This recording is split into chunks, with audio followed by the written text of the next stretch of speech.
సంవత్సరంలో మరియు మొదటి రోజు జనవరి మొదటి రోజున కుటుంబాలన్నీ కలిసి దేవుని స్తుతించగలిగినాయి. రెండవ రోజున మరి మోషే అన్న కుటుంబంలో, మూడవ రోజున శాంతిరావు అన్న కుటుంబంలో కూడా ఇలాగున మనం కలిసి దేవుని మహింపరచుకోవటానికి దేవుడిచ్చిన ఈ ధన్యతను బట్టి దేవుని ఎంతైనా మనం స్తుతించబద్ధులమై ఉంటున్నాం. ఎందుకంటే ఎవరికీ లేనటువంటి గొప్ప భాగ్యం మనకు అనుగ్రహించినాడు. సామాన్యంగా ఇలాగా కంటిన్యూగా మరి గృహ కోడికలు కలిగి ఉండటం అనేది చాలామంది ఈ విషయం చెప్తే ఆశ్చర్యపోతారు. అయినా కూడా దేవుడు ఈ విధంగా మనలను ఎంతగానో ప్రేరేపించి మీ కుటుంబాల్లో ఈ విధంగా స్తుతి కూడి కలిగి ఉండటానికి దేవుడిచ్చినటువంటి ఈ సమయాన్ని బట్టి దేవుని నేను స్తుతిస్తూ ఉన్నాను. మీకు అందరినీ కూడా ఇంకా ఈ సంవత్సరంలో అలాగూ దేవుని సేవలో, దేవుని పరిచర్యలు మీరు వాడబడాలని నేను కోరుకుంటూ ఉన్నాను. నేను, నా కుటుంబం ఇలాగూ 8 సంఘాల్లో ఉన్న దేవుని బిడ్డలను, ప్రత్యేకించి ఈ గాంధీనగర్లో ఉన్నటువంటి దేవుని బిడ్డల కొరకు ప్రత్యేకంగా ప్రార్థన చేస్తూ ఉన్నాం. మరి దేవుడు ఈ దినాన్ని కూడా నేను నిన్ననే చెప్పాను, 107వ కీర్తనలో 4 స్తుతి కూడికలు ఉన్నాయని చెప్పాను. 4 స్తుతి కూడికలు. మొదటి స్తుతి కూడిక గత రాత్రి మనం ధ్యానం చేసుకున్నాం. రెండవ స్తుతి కూడికను ఈ దినాన జ్ఞాపకం చేసుకుందాం. 107వ కీర్తన మరి 13, 14, 15 వచనాలు చదువుకుందాం. కష్టకాలమందు వారు యెహోవాకు మొరపెట్టిరి, ఆయన వారి ఆపదలలో నుండి వారిని విడిపించెను. వారి కట్లను తెంపివేసి చీకటిలో నుండి, మరణాంధకారంలో నుండి వారిని రప్పించెను. ఆయన కృపను బట్టి, నరులకు ఆయన చేయు ఆశ్చర్యకార్యములను బట్టి వారు యెహోవాకు కృతజ్ఞతాస్తుతులు చెల్లించుదురుగాక. కదండి, ఇక్కడ మనం చూసినట్లయితే ఈ భక్తుడు ఎంతగా మరి దేవుని బిడ్డల విషయంలో దేవుడు కలిగి ఉన్నటువంటి ఉద్దేశాన్ని చక్కగా బయలుపరుస్తూ ఉన్నాడు. మరి నేను చెప్పాను, ఈ యొక్క కీర్తన, ఈ యొక్క 107వ కీర్తనలో 43 వచనాలు ఉన్నాయని, ఈ 43 వచనాల్లో కూడా 4 స్తుతి కూడికలు ఉన్నాయని.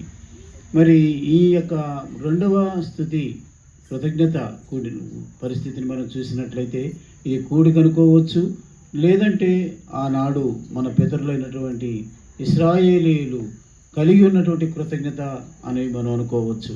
కృతజ్ఞత అనగా చేసిన మేలును మరువకుండా ఉండటం. కాబట్టి చేసిన మేలు దేవుడు ఈ యొక్క వచనాల్లో రాయబడి ఉంది. ఏమిటిది అని అంటే, కష్టకాలమందు వారు యెహోవాకు మొరపెట్టిరి, ఆయన వారి ఆపదల్లో నుండి వారిని విడిపించెను. వారి కట్లను తెంపివేశాను కదా. ఆపదల్లో నుంచి విడిపించాడు, కట్లను తెంచివేశాడు, చీకటిలో నుండి, మరణాంధకారపు నుండి వారిని రప్పించాను. ఇది దేవుడు చేసినటువంటి మేలు. ఏమిటిది అని అంటే, ఆపదల్లో నుండి విడిపించాడు, వారి కట్లను తెంపివేశాడు, చీకటిలో నుండి, మరణాంధకారంలో నుండి వారిని రప్పించాడు. ఎందుకని అనంటే, వారు ఆపదలో ఉన్నప్పుడు లేక కష్టకాలంలో ఉన్నప్పుడు దేవునికి మొరపెట్టుకున్నారు. కాబట్టి ఎవరైనా సరే మనం ఒక్కసారి ఆలోచన చేసినట్లయితే, మరి దేవుడు మన మొరను ఆలకించి అన్ని విధాలా సహాయం చేసేవాడన్న సంగతిని మనం గుర్తు చేసుకుంటున్నాం. అంతేకాదు, ఈ సమయంలో మనం చూసినట్లయితే 3 విషయాలను దేవుడు వారికి కలుగజేసినాడు. మొదటిది ఏమిటి అని అంటే, ఆపదలలో నుండి వారిని ఏం చేశాడు? విడిపించినాడు. ఆపదలలో నుండి విడిపించినాడు. రెండవదిగా మనం చూసినట్లయితే వారి కట్లను తెంపివేశాడు. మూడవది ఏమిటి అని అంటే, చీకటిలో నుండి, మరణాంధకారములో నుండి వారిని ఏం చేశాడు? మరి రప్పించినాడు కదండి. ఈ 3 విషయాలు లేదా 4 విషయాలు కూడా అనుకోవచ్చు. వీటిలో దేవుడు చేసినటువంటి ప్రతి మేలు, ప్రతి ఉపకారాన్ని పదే మనం గుర్తు చేసుకున్నప్పుడు ఆ ఇశ్రాయేలీలే కాదు, లేకపోతే మన పితరులే కాదు, మనము ఇలాగున కృతజ్ఞత కలిగి మనం స్తుతించబద్ధులమై ఉంటున్నాం. ఇది మనం గుర్తు చేసుకోవాలి. ప్రత్యేకించి మరి సాయంత్రం అన్న ఎన్నమ్మ వారికి 4 కుమారులు ఇచ్చారు. 4 కుమారులు విషయంలో కూడా 4 విధాలుగా మరి మనం గుర్తు చేసుకోవచ్చు. అదేమిటి? మొదటిది అని అంటే పిల్లరా వాట విడిపించినాడు. ఒకసారి జాషువా నిలబడి సాక్ష్యం చెప్పబోయే ఈ 2025లో ఏం జరిగింది అని అంటే ఆయన చెప్తాడు. ఎన్నో ఇబ్బందులు, ఆపదలు కదండి వచ్చినప్పుడు కూడా దేవుడు ఎంతగానో కాపాడాడు కదండి. దూర ప్రాంతంలో ఉన్న తల్లిదండ్రులు ఎక్కడున్నా, మరి అన్నదమ్ములు వేరే వేరే ప్రాంతాల్లో ఉన్న దేవుడు ఆ యొక్క కుటుంబాన్ని లేక వారి సేవను, అదేవిధంగా వారి యొక్క వ్యాపారాన్ని కూడా ఆపదల్లో నుంచి తప్పించిన దేవుడుగా ఉంటూ ఉన్నాడు. రెండవదిగా మనం చూసినట్లయితే ఏమి రాయబడింది అక్కడ అని మనం చూసినట్లయితే వారి కట్లను తెంపివేసినాడు. అయితే బంధకాలు ఉన్నాయో ఆ బంధకాలన్నిటినీ కూడా ఆయన తెంపివేసే దేవుడిగా ఉంటూ ఉన్నాడు. నిజమే పిల్లరా. ఎందుకనంటే మనము ముందుకు సాగేటప్పుడు ఆయా రీతులుగా కట్లు లాంటి బంధకాలు వస్తాయి. ఆ బంధకాల నుంచి కూడా ఆయన విడిపించే దేవుడుగా ఉన్నాడన్న సంగతిని మనం గుర్తు చేసుకోవాల్సిన వారంగా ఉంటున్నాం. ఒక్కొక్కటిగా మనం చూసినప్పుడు మరి మూడవదిగా మనం చూసినట్లయితే ఏమిటంట? చీకటిలో నుండి మరణాంధకారంలో నుండి వారిని రప్పించను అని రాయబడి ఉంది. పిల్లల ఒక్కొక్కటి మనం గుర్తు చేసుకున్నప్పుడు మరి ప్రొద్దుటూరులో ఉన్నటువంటి జోయల్ విషయంలో కూడా వారు చెప్పకపోయినా నేను చెప్తున్నాను. ఏమిటి అని అంటే అలాంటి పరిస్థితులు ఎంతో కష్టమైనటువంటి పరిస్థితుల్లో ఉన్నప్పుడు కూడా ఆ కుటుంబానికి కూడా కదండి సంఘము చేసిన ప్రార్థన కావచ్చు, తల్లిదండ్రులు చేసిన ప్రార్థన కావచ్చు, ఆ కుటుంబం చేసుకున్న ప్రార్థన కావచ్చు, అప్పుడు కూడా ఆయన కట్లను తెంచినట్లు తెంచివేశాడు కదా. అవును పిల్లరా, ఇది నిజముగా ఊహించలేనటువంటి సహాయం. అట్లాగూ మరి చూసినట్లయితే మూడవదిగా మనం చూసినట్లయితే అక్కడ రాయబడిన మాట మరణాంధకారపు చీకటిలో నుండి మరణాంధకారంలో నుండి ఆయన ఏం చేశాడు? వారిని రప్పించిన దేవుడుగా ఉంటూ ఉన్నాడు. నిజం మనం గుర్తు చేసుకున్నప్పుడు దేవుడు ఈలాగున ఈ కుటుంబానికి సహాయం చేస్తూనే వస్తున్నాడు అన్ని విధాలా కూడా. ఇప్పుడు 3 కొడుకులకి వివాహం చేసినారు కదండి. 3 కొడుకుల విషయంలో కూడా వారి కుటుంబాలను ఆయన ఏమాత్రం కూడా తక్కువ చేయకుండా వారి వారి స్థానాల్లో నిలిపినాడు కదా. కాబట్టి ఈ దినాన ఏం చేయాలి అంటే వారు ఇక్కడ రాయబడిన మాట ఏమిటంటే ఆయన కృపను బట్టి ఆయన చేసిన ఉపకారములను బట్టి వారు ఏం చేశారంట? యెహోవాకు కృతజ్ఞతాస్తుతులు చెల్లించిన వారుగా ఉంటున్నారు. నిజమే పిల్లరా. బైబిల్ గ్రంథంలో నుంచి కొన్ని విషయాలను మనం గుర్తు చేసుకుందాం. చూడండి పిల్లరా, మొట్టమొదటిగా మనం గుర్తు చేసుకున్నట్లయితే కట్లను తెంచేసేసిన దేవుడు ఈయన. ఎందుకని అని అంటే ఏమిటి కట్టుబాట్లు ఏమిటి అని మనం చూస్తే మన జీవితాల్లో మన పిల్లల విషయంలో ఆయన చేసేటటువంటి గొప్ప కార్యం ఇదే. ఎందుకని అని అంటే ఎక్కడికి వెళ్ళినా సరే మన పిల్లలు సాక్షులుగా ఉండాలి కదండి. ఏ కట్టుబాట్లు లేకుండా దేవుని ప్రణాళిక ప్రకారము ఎక్కడో మరి వేరే జిల్లాలో ఉన్నటువంటి ఆ పీలేరు ప్రాంతంలో పెద్ద కుమారుని పంపించి అక్కడ సేవ చేయడానికైతే కావచ్చు, రెండవదిగా అక్కడ వ్యాపారం చేసుకోవటం కావచ్చు, అనేకుల్ని దేవుని సన్నిధికి నడిపించేటటువంటి ఒక పరికరముగా వాడుకోవటం కావచ్చు. ఇవన్నీ కూడా ఏమిటి అని అంటే ఈ బంధకాలను, అదే ఒకవేళ నేను అనుకుంటాను ఈ యొక్క పెద్ద కుమారుడు లేదా జాషువా వాళ్ళు ఇక్కడ ఉంటే ఇంత సేవ చేసి ఉండేవాడు కాదేమో నాకు తెలిసినంత వరకు. కారణం ఏమిటి అని అంటే ఇక్కడ ఉండేటటువంటి కట్టుబాట్లు వేరు కదండి. ఎలాగ ఉంటుందని అంటే మన ఇండియా ఎండ్రకాయలు లాగా ఉంటుంది. చెప్పమంటారు ఇండియా ఎండ్రకాయలు ఎట్లుంటాయో? ఏమిటనంటే ఒకసారి అమెరికాలో పోటీలు పెట్టారంట. ఏమిటికి అంటే అన్ని దేశాల ఎండ్రకాయలు తీసుకురండి, ఏవి సరైనవో నేను తేల్చి చెప్తామని చెప్పి అమెరికా ప్రెసిడెంట్ చెప్తే అన్ని దేశాల నుంచి తీసుకెళ్ళారంట. ఎలా తీసుకెళ్లారంటే ఒక పెద్ద డబ్బాలు పెట్టుకొని ఆ డబ్బాలో ఎండ్రకాయలు వేసి మూత పెట్టుకొని తీసుకుపోయినారంట. వరుసగా పెడితే ఏం జరిగిందనంటే ముందు రష్యా తీసుకురండి అయ్యా అన్నారంట. రష్యా డబ్బా తీసుకొస్తే అవి వదిలిపెట్టిన పాటిని సరసరా వెళ్ళిపోతున్నాయి ఏమి పట్టించుకోకుండా వెళ్ళిపోతూ ఉన్నాయి, పక్కన పెట్టారు. రెండోది లండన్ తీసుకొని రండి అన్నారంట. లండన్ది అంత స్పీడ్ కాకపోయినా నెమ్మదిగానైనా కూడా వాటి కూడా వెళ్తూ ఉన్నాయట. ఇలాగా అన్ని దేశాల గురించి చెప్తూ ఉంటే ఇండియాది తీసుకురండి అయ్యా అన్నారంట. ఇండియా డబ్బా తీసుకొచ్చి వదిలిపెడితే ఒక్కటి కూడా బయటికి రాలేదండి. ఏది ఏమి కదండి, ముందు ఒకటి పోవాలనుకుంటే ఇంకోటి ఏం చేస్తుంది, బాగా చెప్తుంది సంధ్య కదా. ఇండియా ఏం చేస్తున్నాయంట, అలా ఉంటుంది మన పరిస్థితి అంట. ఎవరైనా ఎదుగుతూ ఉంటే ఎలా ఉంటుందని అంటే ఏదో ఒకటి అడ్డు ఆటంకం జరిగిస్తూ ఉంటారు. కాబట్టి జ్ఞాపకం చేసుకోండి పిల్లల, ఈ దినాన ఇక్కడే ఉంటే ఒకవేళ ఈ కట్టుబాటును బట్టి ఒకవేళ ఇంత పరిచర్య ఆ ప్రాంతంలో చేసి ఉండేవాడు కాదేమో. అందుకని నేను అనుకుంటాను, దేవుడు వారికి ఆ విధమైనటువంటి పరిచర్య ఇచ్చున్నాడు కనుక వారికి ఇంకా ఏం చేయాలి, వాళ్ళు నమ్మకంగా చేయాలి, కృతజ్ఞత కలిగిన వారై మా దేవుడు ఇక్కడ నిలిపినాడు. ఈ ప్రాంతంలో ఇతర ప్రాంతాల్లో దేవుని వాక్యం ప్రకటించడమే కాదు, అనేక ఆత్మల రక్షణార్థమై మేము ప్రయాసపడాలన్నటువంటి ఆ స్థితి ఈ జాషువాకి రావాలి, నయోమికి రావాలి, వారిద్దరి బిడ్డలకు కూడా రావాలి.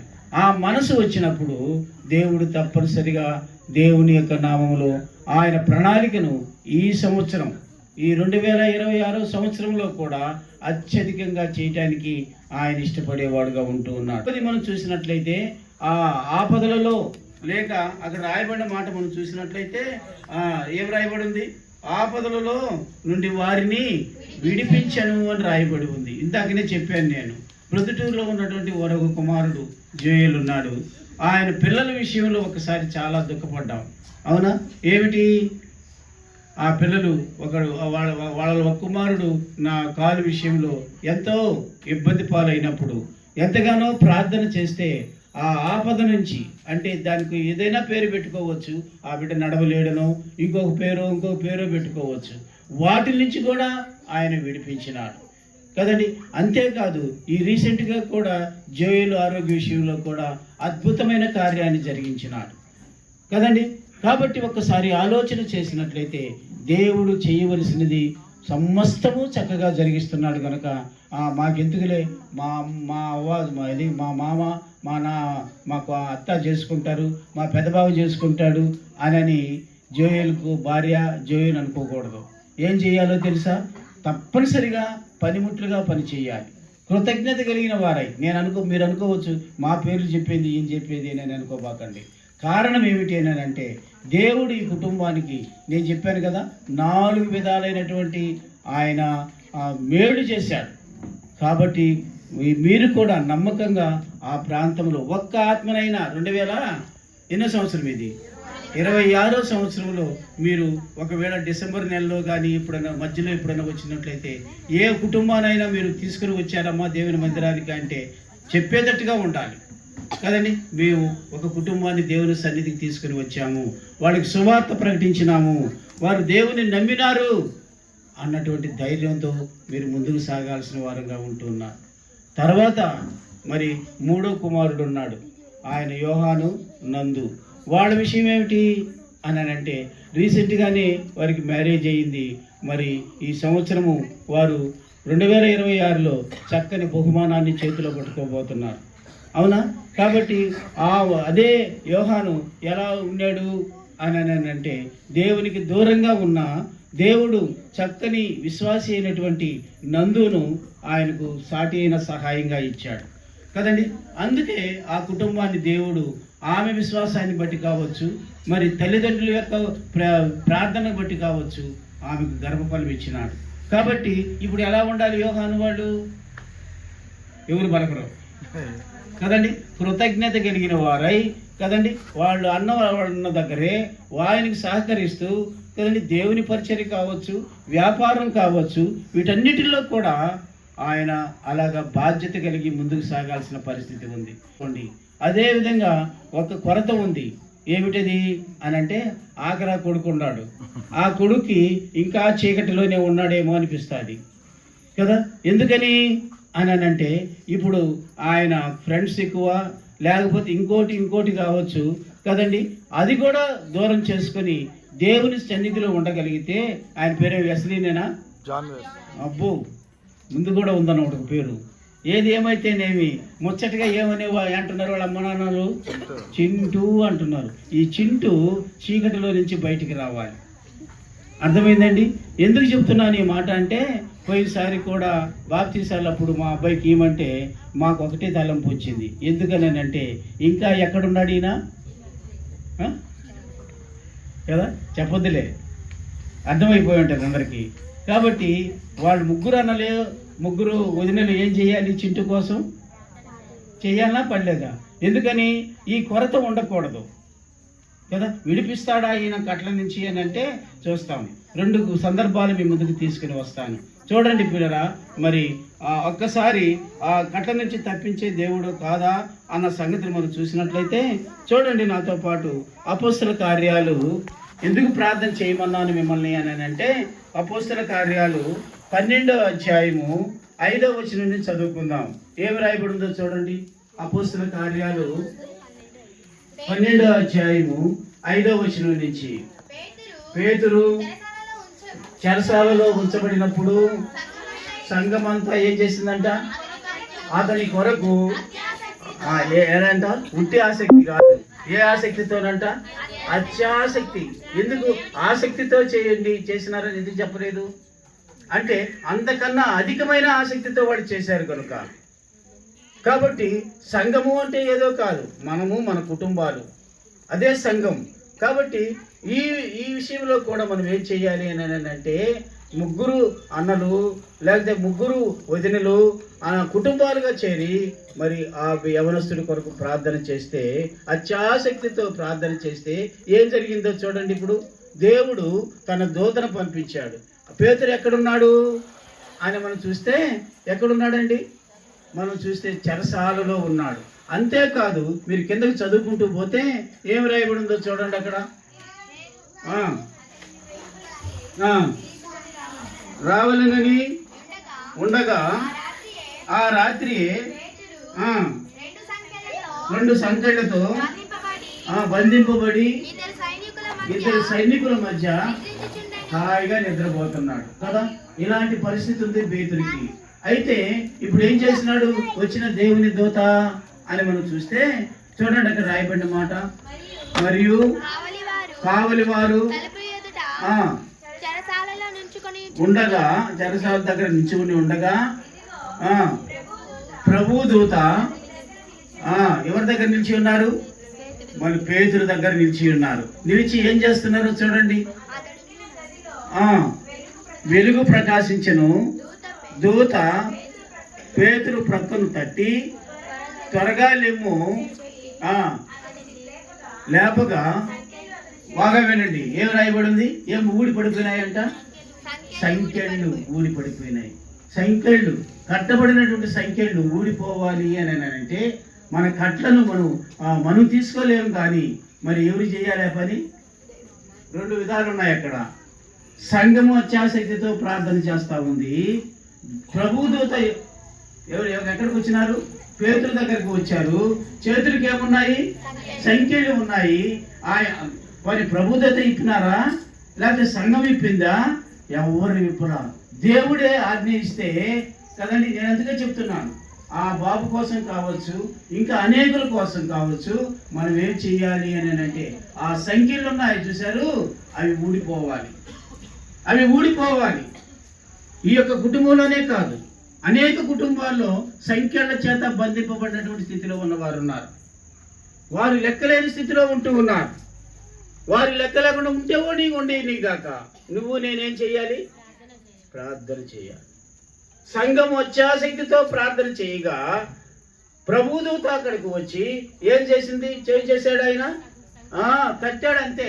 పేతురు లేయి, నన్ను పంపించాడు దేవుడు, నువ్వు లేయి అని అన్నప్పుడు ప్రియులరా, ముందు జరిగింది ఏమిటి అని అంటే, ఏం ఊడిపోయినాయి? బంధకాలు ఊడిపోయినాయి. ఈ లోపోవాలి అని అంటే, మరొకసారి చెప్తున్నాను ప్రియులరా, మనం అందరము కూడా ఏం చేయాలి? యవనస్తుల కొరకు ప్రార్థన చేయాలి కదండి. యవనస్తులు ఈ దినాల్లో వ్యసనాలకు బానిసైపోయిన స్థితిలో ఉన్నారు కనుక వారి కొరకు మనం ప్రార్థన చేయాలి. సంఖ్యలు ఏమైపోతాయి? ఊడిపోతాయి. కదండి. ఇప్పుడు చెప్పండి, అక్కడే రాయబడిన మాట మనం చూసినట్లయితే ఏం రాయబడి ఉంది? ఊడిపోయేను. అప్పుడు దూత అతనితో నువ్వు నడుము కట్టుకో. కదండి, ఒక్కసారి ఆలోచన చేసినట్లయితే 2 పనులు చేయమంటున్నాడు. నడుము కట్టుకోవాలి, రెండోది ఏమిటి? చెప్పులు తొడుక్కోవాలి. ఈ 2 కూడా ఏదాని సాదృశ్యంగా ఉన్నాయి అని అంటే నడుమనే హృదయము స్థిరపరచుకోవాలి. నడుమనే హృదయము స్థిరపరచుకోవాలి. రెండోది ఏమిటో తెలుసా? కాళ్ళకు చెప్పులు తొడుక్కోవడం అంటే పిల్లరా, నువ్వు బయటికి వచ్చి దేవుని సువార్త ప్రకటించాలి. ఇవి 2 చేయాల్సిన బాధ్యత ప్రతి వ్యక్తికి ఉంది. ఆ వ్యక్తికి అలాంటి స్థితి రావాలి అని అంటే దీని వెనకాల ఏముండాలి? ప్రార్థన ఉండాలి. ప్రార్థన ఉండాలి. సంఘము అత్యాసక్తితో ప్రార్థన చేసినప్పుడు దేవుడు తన దూతను పంపించాడు. దూత వచ్చి ఏం చేసినాడు అని అంటే అతనికి ఉన్నటువంటి చేతులు ఉన్నటువంటి సంఖ్యలు ఊడిపోయేటట్టుగా చేసినాడు. ఇప్పుడు నడుము కట్టుకోమన్నాడు, కాళ్ళకి చెప్పులు వేసుకోమన్నాడు, నాతో కూడా రా అని బయటికి తీసుకొచ్చాడు. కాబట్టి పేతురు బయటికి రావాలంటే ఏమి జరిగిందో అలాగే మన బిడ్డలు కూడా బయటికి రావాలి అని అంటే, బంధకాల నుంచి విడిపోవాలి అని అంటే నువ్వేదో చేస్తే కాదు, తల కింద పెట్టి కాళ్ళు పైకెత్తి తపస్సు చేస్తే కాదు. ఏం చేయాలట? ప్రార్థన చేయాలి.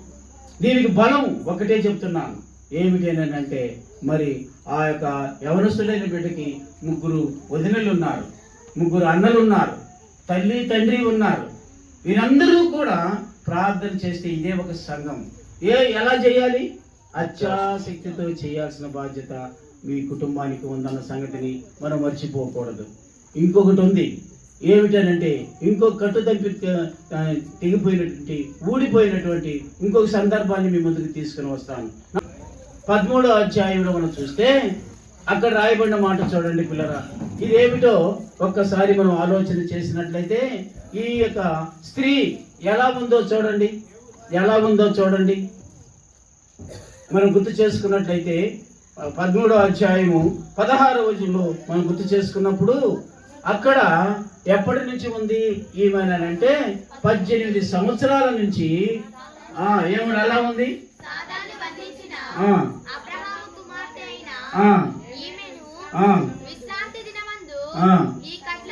ఈ కట్ల నుండి విడిపింప తగదా అన్నారు అని మీతో చెప్పుచున్నాను. ఏంటి సందర్భం అంటే 18 సంవత్సరాల నుంచి బలహీనతతో వంగిపోయినటువంటి స్త్రీ కనిపిస్తూ ఉంది కదా. ఒకసారి ఆలోచన చేద్దాం ప్రియరా.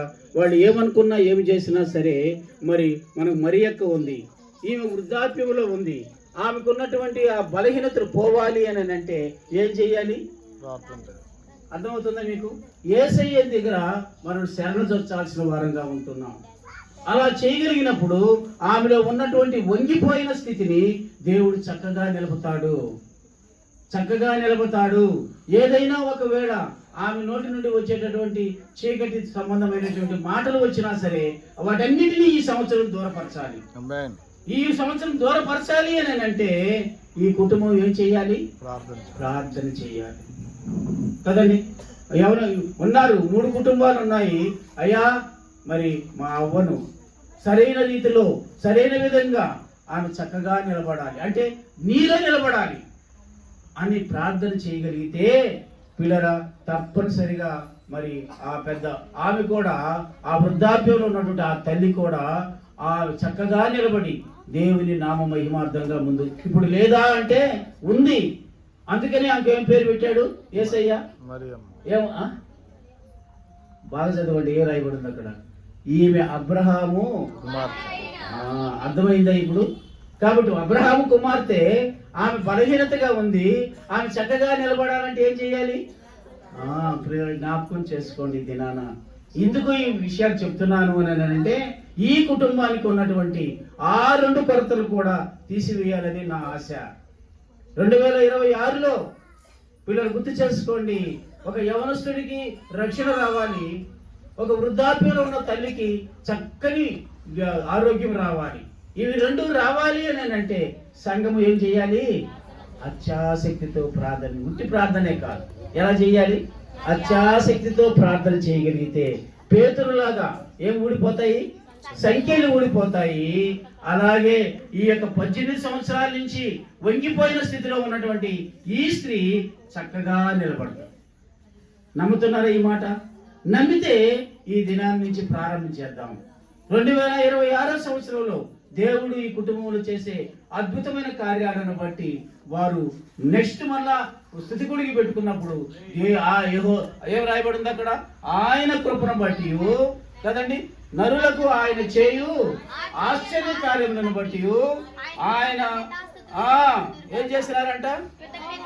కృతజ్ఞతాస్తుతులు చెల్లించడానికి మార్గం సరళమవుతుందన్న సంగతిని మనం మర్చిపోకూడదు. కాబట్టి దేవుడిచ్చినటువంటి ఈ వాగ్దానాన్ని ఈ సంవత్సరం నెరవేర్చబడాలి. అది నా కోరిక. ఎందుకనంటే ఈ లోకం చాలా చాలా భయంకరమైన పరిస్థితుల్లో ఉంది. అలాంటప్పుడు ఈ కొరతలు తీర్చుకోవాలి అని అంటే ఏదో ఎవరో చేస్తారని కాదు, కానీ మన దేవుడే చేయాలి. కట్లు తెంపబడాలి అని అంటే, చీకటిలో నుంచి వెలుగులోనికి రావాలి అని అంటే, ఒక ఆత్మ రక్షింపబడాలి అని అంటే కదండి, ఒక మనిషి లేకపోతే ఒక సహోదరి కదండి చక్కగా నిలబడి దేవునిలో ఎదగాలి అని అంటే తప్పనిసరిగా మనము ఏం చేయాలి అని అంటే, కష్టకాలంలో ఏం చేశారంటే వాళ్ళు కష్టకాలంలో యెహోవాకు మొరపెట్టిరి. తర్వాత ఆయన ఏం చేశాడంట? వారి ఆపదల్లో నుండి విడిపించినాడు, వారి కట్లను తెంచివేశాడు, చీకటిలో నుండి. జ్ఞాపకం చేసుకోండి, ఈ దినాన మేము కరువాయి అక్కడ ఆదరణపూడికి ఉదయాన్ని వెళ్ళాను. ఆమె పేరు సంపూర్ణమ్మ. చాలా భక్తి, మంచి ప్రార్థనా పరురాలు. ఎంత ప్రార్థనా పరురాలు అని అంటే, ఆమెకు ఇచ్చినటువంటి 2 కుమార్తెలు కుమారుడు ఈమె కువైట్కి పోయి వచ్చేటప్పటికి విడిగా తిరుగుతూ ఉన్నారు. ఆమె ప్రభువుని నమ్ముకున్నది. వాళ్ళ నాన్న చాలా దేవుని సేవ చేసినాడు కనుక అందులో ఎదిగినాం కనుక. అంతేకాదు ఆమె తర్వాత 4 చెల్లెళ్ళు ఉన్నారు, 2 తమ్ముళ్ళు ఉన్నారు, మొత్తం 7 మంది వాళ్ళు. ఈ పెద్దామె ఏం చేసిందంటే వచ్చినప్పటి నుంచి ఆ ఊర్లో కదండి 100 మందిని గ్యాదర్ చేసుకొని ప్రార్థన చేయటం మొదలుపెట్టింది. ప్రార్థన చేయగా మొట్టమొదటిగా మరి కుమారుడు, తర్వాత 2 కుమార్తెలు ప్రభువుని ఎరిగినారు. అప్పుడు ఈ పిల్లలు చిన్నవాళ్లే. వాళ్ళు ప్రభువుని ఎరిగిన తరువాత, వారి వయసు వచ్చిన తరువాత మరలా వారికి వివాహాలు జరగటానికి కూడా ఆమె ప్రార్థన చేస్తే చక్కని కుటుంబాలు ఇచ్చినారు. నేను అదే అక్కడ చెప్తూ ఉండేటప్పుడు ఈ కుటుంబాన్ని కూడా నేను గుర్తు చేసినాను. వీళ్ళని జ్ఞాపకం చేసుకోండి. మనం ఎంత వారమైనా సరే, ఆమె కువైట్ నుంచి వచ్చేటప్పటికి పూరిళ్ళు, ఆ పూరిళ్ళు చక్కగా కట్టుకునే దానికోసం ప్రార్థన చేస్తే ఈ దినాన 10 లక్షలు 20 లక్షలు చేసేటువంటి ఇల్లు కట్టుకోగలిగింది. ఇవన్నీ వాళ్ళు చెప్పి ఏడుస్తా ఉన్నారు 2 కుమార్తెలు కొడుకు కూడా. ఎందుకంటే మా తల్లి ప్రార్థన లేకపోతే ఈ దినాన మేము ఈ స్థితిలో ఉండేవాళ్ళం కాదు అని వాళ్ళు చెప్తూ ఉన్నప్పుడు మాకు కూడా ఏడుపు వచ్చింది వాళ్ళు చెప్పే సాక్ష్యాలకి. పిల్లల జ్ఞాపకం చేసుకుందాం ఈ దినాన ప్రార్థన ఎంత బలమైనదో, మన కుటుంబాలను మన సంతానాన్ని ప్రతి విషయంలో కూడా ఎంతగా సహాయం చేస్తారో ఈ దినాన్ని ఇక్కడ గుర్తు చేసుకున్నట్లయితే, కష్టకాలంలో ఉన్నప్పుడు ఏంటంట వారు ఏం చేశారంట? మొరపెట్టిరి, ఆయన వారి ఆపదల్లో నుండి వారిని విడిపించాడు, వారి కట్లను తెంచివేసినాడు కదండి. జ్ఞాపకం చేసుకుందాం ఈ సమయంలో, మన కట్లను తెంచివేసేవాళ్ళు ఎవరూ కాదు కానీ మన దేవుడే. పేతురు కట్లను తెంచివేసిన దేవుడు కదండి. అబ్రహాం కుమార్తె అని పేరు పెట్టబడినటువంటి 18 సంవత్సరాల నుంచి వంగిపోయిన స్థితిలో ఉన్నటువంటి ఆ సహోదరిని చక్కగా నిలబెట్టిన దేవుడు, ఆమె కట్లను తెంచివేసిన దేవుడు మన కుటుంబాల్లో ఎందుకు చేయడు? ఉందా? నమ్మకం ఉందా? ఆ విశ్వాసం ఉందా? ఉండాలని నేను కోరుకుంటున్నాను పిల్లరా. ఎందుకనంటే అలా చేయకపోతే, అలా నమ్మకపోతే మనము అపనమ్మకస్తులం అయిపోతాం. అలా అయిపోయినప్పుడు కదండి ఆరా తీరా ఇంటి వాకిటి ముందరకు వచ్చినటువంటి దానిని మనం కాదనుకున్న వారం అవుతాం.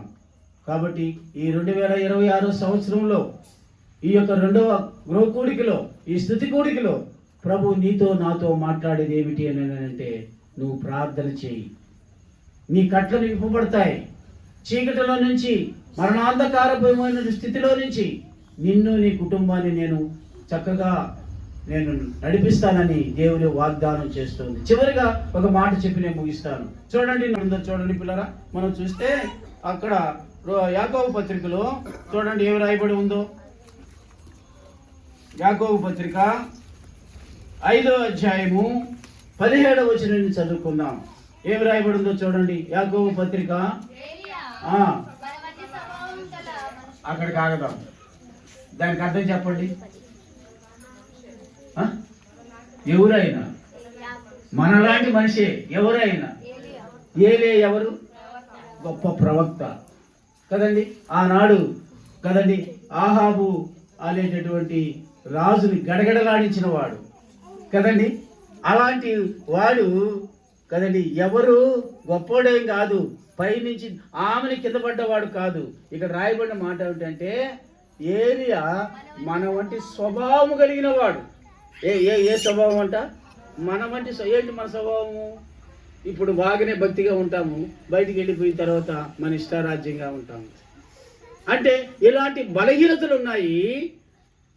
అయినా కూడా ఏలియా ఏం రాయబడిందో చూడండి. ఏం చేశాడంట? ఏలియా మన వంటి స్వభావం కలిగిన వాడే వర్షింపకుండునట్లు ఆసక్తితోనా లేకపోతే ఊరికే ఏముందిలే అయ్యా వానరా నీకుండా చెయ్యి అని అన్నాడా? ఏమన్నాడు చెప్పండి. సంఘం ఇందాక ఏం చెప్పింది? పేతురు విషయంలో ఆసక్తిగా చెయ్యాలి. మన కుటుంబాల్లో కొరతలు తీరాలి అని అంటే కదండి మనం ఒకటే చెయ్యాల్సింది, ప్రభు పాదాలు పట్టుకోవాలి. ప్రభు పాదాలు ఎప్పుడైతే పట్టుకుంటామో ఏ సమస్యనైనా ఏ కొరతనైనా కూడా ఆయన తీర్చగలుగుతాడు. మీకు తెలుసా, ఈ దినాన మనము చూస్తే 2 సంఘాలు ఆఫర్లో ఉన్నాయి. ఆఫర్లు అంటే మీ ఆఫర్లు అనుకోబాకండి చూడండి. ఈ సంవత్సరంలో 2 సంఘాలు పెట్టడానికి దేవుడు మార్గాన్ని సరళం చేస్తా ఉన్నాడు. ఏమనే తర్వాత 2026 డిసెంబర్ కల్లా తెలుస్తాయి. మీరు జ్ఞాపకం చేసుకోండి. ఈ దినాన పోయిన సంవత్సరం 2025లో ఎంతగానో సహోదరులు ప్రార్థన చేసి కదండి కొన్ని నెలలు ఆ ప్రాంతానికి అపార్ట్మెంట్ ప్రాంతానికి వెళ్ళి చేస్తే అక్కడ ఒక సంఘం ఏర్పడ్డది. ఒకరి జాలి 2 జాలి ఉంటాయి, 100 మంది అవసరంలే కదండి. వారితోనే దేవుడు కార్యం జరిగిస్తాడు. మరలా ఇప్పుడు మనం రేపు 6వ తేదీ అంటే మంగళవారము జగనన్న కాలనీలో ప్రార్థన ప్రారంభించబోతున్నాం. ఆ తర్వాత ఇంకో సంఘాన్ని తర్వాత నేను డిక్లేర్ చేస్తాను. బాగా జ్ఞాపకం చేసుకోండి పిల్లరా. దేవుడు కార్యం చేస్తాడు. మరి సంఘాలు ఈ విధంగా ఏర్పాటు చేయడానికే ఆయన అంత పనిచేసినప్పుడు నీ కుటుంబంలో ఉన్నట్టు నీ బిడ్డని సరి చేయటానికి దేవుడు వాడుకుంటాడా లేదా చెప్పండి. కదా, తప్పనిసరిగా వాడుకుంటాడు. నేను అందుకే చెప్పాను, ఈ కుటుంబంలో ఉన్న కొరతలు కూడా తీరాలి. దానికి ఇదే ఆనవాలు. ఈ ఆనవాలు ప్రకారము కదండి బంధకాల్లో నుంచి, చీకటిలో నుంచి, కట్లలో నుంచి విడిపించగలిగిన వాడు మన దేవుడు. అందుకనే పేతుర్ని మీ ముందుకు తీసుకుని వచ్చాను. 18 సంవత్సరాల నుంచి వంగిపోయిన బలహీనతలో ఉన్నటువంటి ఆ స్త్రీని కూడా మీ ముందుకు తీసుకుని వచ్చాను. వారిద్దరి కట్టును విడిపించేసినాడు దేవుడు కదండి. జైల్లో ఉన్నాడు, చీకటిలో ఉన్నాడు.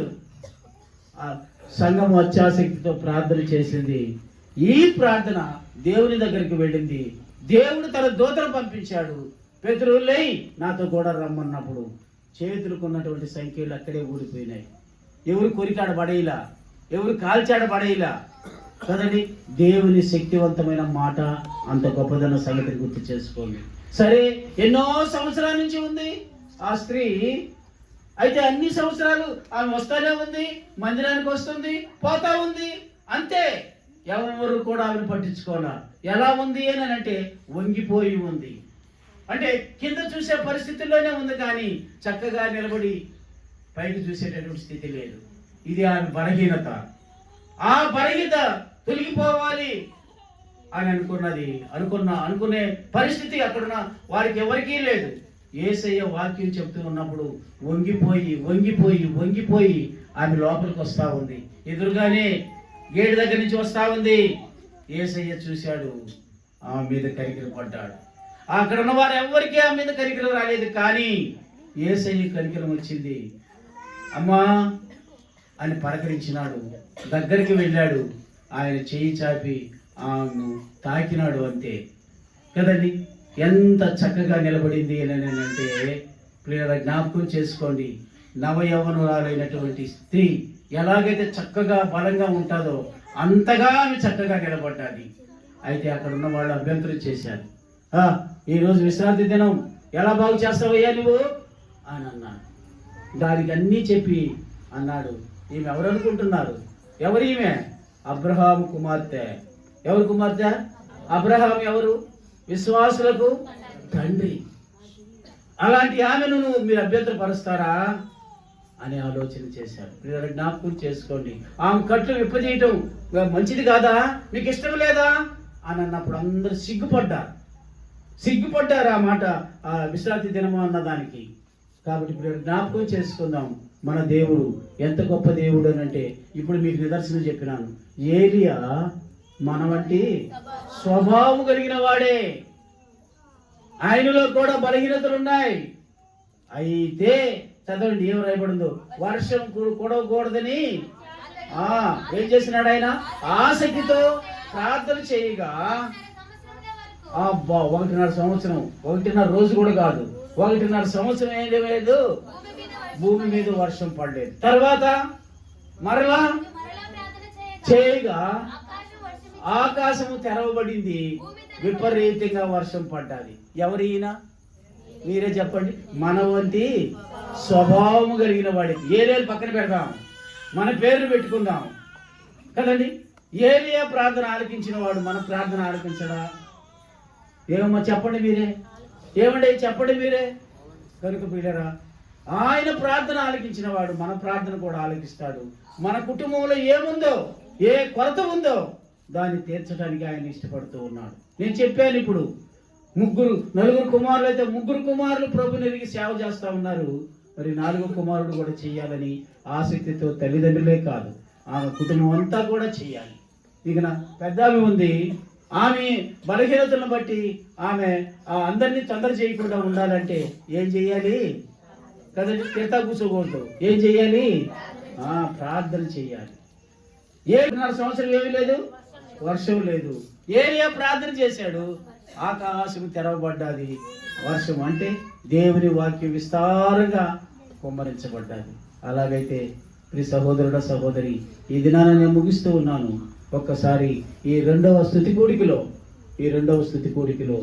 ఈ కృతజ్ఞతా కూడికలో దేవుడి కొరతను కూడా ఈ సంవత్సరం తీర్చాలని అందరము ప్రార్థన చేద్దాం.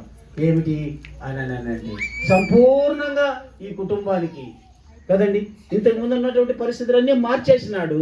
చక్కగా 3 కుటుంబాలు ఈ దినాన కొత్త సంవత్సరంలో ఈ కూడికను ఏర్పాటు చేసుకున్నారు. మరి ఆ ఉన్న కొరతను కూడా దేవుడు తీర్చి సంపూర్ణంగా రాబోయే దాంట్లో ఆ 4వ కౌంటింగ్ కూడా అయిపోవాలి. ఏమిటి ఆ 4వ కౌంటింగు? చిన్న మేరీని అడుగుతా, ఏమిటి ఆ కౌంటింగు? చెప్పమ్మా నోరు తెరిచి కదా.